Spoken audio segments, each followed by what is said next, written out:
श्री शिवाय नमस्तुभ्यम। श्री कृष्ण ने बताया कि कन्यादान का सही अर्थ विवाह में अपनी पुत्री को दान करना कन्यादान नहीं होता है।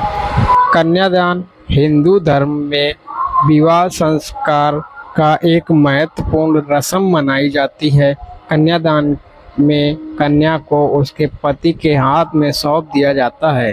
लेकिन क्या आप जानते हैं कि कन्यादान का असली अर्थ कन्या का दान करना नहीं होता है, बल्कि श्री कृष्ण ने इसका अर्थ सही मायने में समझाया है और ये भी बताया है कि ज़रूरत है या नहीं। हिंदू धर्म में जब विवाह होता है तो उसमें एक रस्म निभाई जाती है जिसमें माता पिता शादी करके अपनी बेटी को उसके पति को सौंप देते हैं और दान में जुड़े वचनों को कहते हैं। इस रस्म को कन्यादान कहते हैं। कन्यादान को हिंदू धर्म में सबसे बड़ा दान माना जाता है और अक्सर लोग इसका अर्थ लगाते हैं कि कन्यादान का अर्थ है कि माता पिता ने अपनी पुत्री दूसरे परिवार को हमेशा के लिए दान कर दी है और अब उसकी पुत्री पर कोई अधिकार नहीं रह गया है,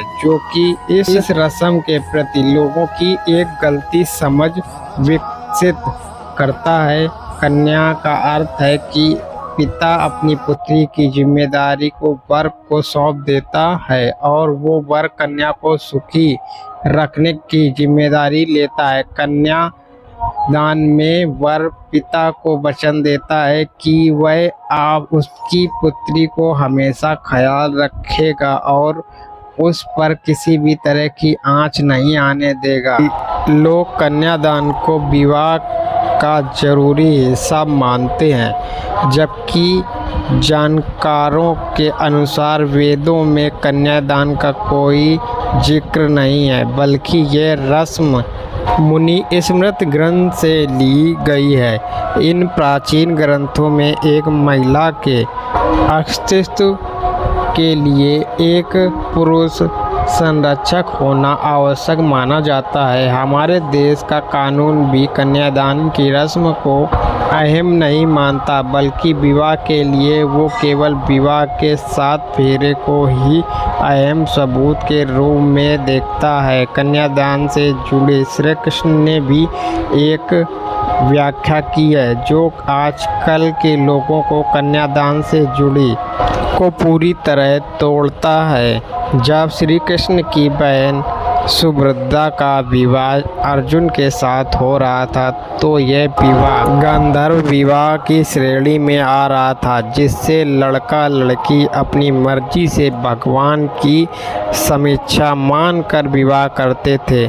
जब श्री कृष्ण जी ने अर्जुन और सुभद्रा का विवाह करवाया तो बालराम ने उनका विरोध करते हुए कहा कि कृष्ण, जिस विवाह में कन्यादान न हो वो विवाह पूर्ण नहीं होता है। इस पर श्री कृष्ण ने बलराम को कन्यादान का असली अर्थ समझाया था। श्री कृष्ण ने कहा कन्यादान के बारे में, श्री कृष्ण ने बलराम से कहा था कि कन्या कोई पशु नहीं है जिसका दान किया जाए।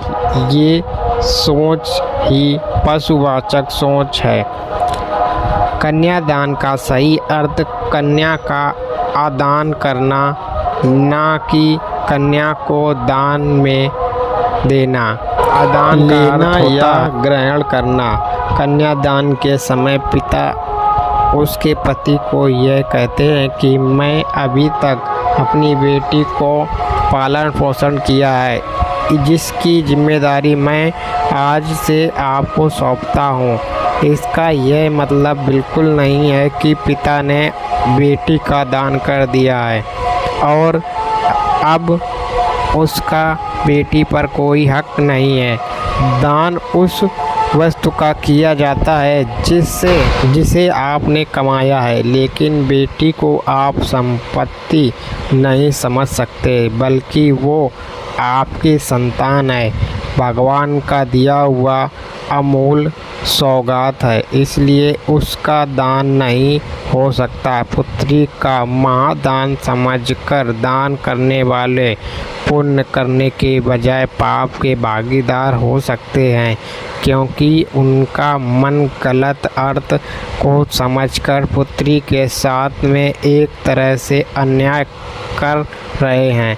कन्यादान की परंपरा कहाँ से शुरू हुई? पौराणिक कथाओं के अनुसार कन्यादान का प्रथा सबसे पहले दक्ष प्रजापति द्वारा शुरू की गई थी। दक्ष प्रजापति की 27 कन्याएं थीं, जिनका विवाह उन्हें चंद्रदेव से करवाया था। सृष्टि ताकि संचालन सही तरीके से हो सके, उन्हें अपनी 27 कन्याओं, जो कि 27 नक्षत्र भी मानी जाती थी, चंद्रदेव को सौंपते हुए कन्यादान किया था। जहाँ तक इस प्रथा की उत्पत्ति का सवाल है, तो वेद में इसका जिक्र नहीं मिलता है, क्योंकि वेदों में कभी भी पुरुष और महिला में कोई अंतर नहीं किया जाता था।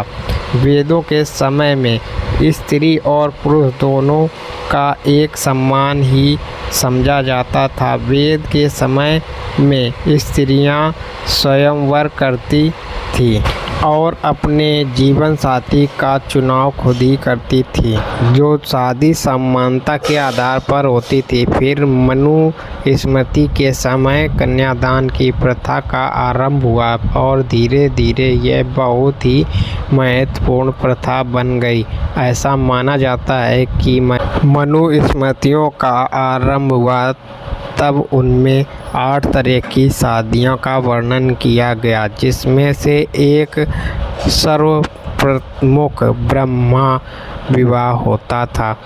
इस विवाह में लड़की का पिता अपनी कन्या के लिए एक सुयोग्य वर का चयन करता था और उसे कुछ स्वर्ण या पैसे देकर अपनी कन्या का दान उस पुरुष को करता था।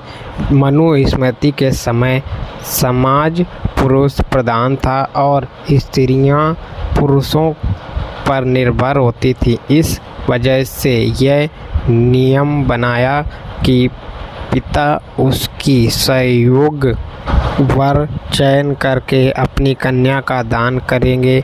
उस समय से शुरू हुई थी कन्यादान की प्रथा।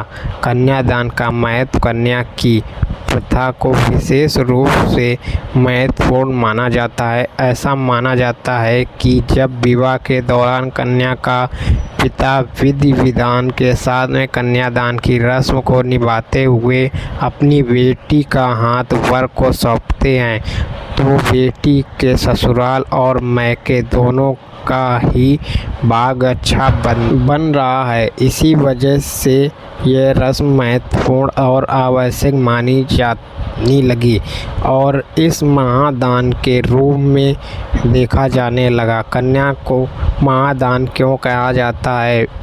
विवाह के समय वर और वधू को भगवान विष्णु और माता लक्ष्मी का रूप माना जाता है। ऐसे में लड़की का पिता अपनी लक्ष्मी रूपी पुत्री को वर पक्ष को सौंप देते हैं। इसी वजह से कन्यादान को महादान माना जाता है। यदि कोई लक्ष्मी का दान करता है तो वह अपनी सुख समृद्धि को दान भी कर देता है, तो इस वजह से कन्यादान का महादान माना जाता है। कन्यादान कैसे किया जाता है? कन्यादान की प्रथा अलग जगह पर अलग तरीके से निभाई जाती है। आमतौर पर इस प्रथा में वधू की हथेली को एक कलश के ऊपर रख दिया जाता है।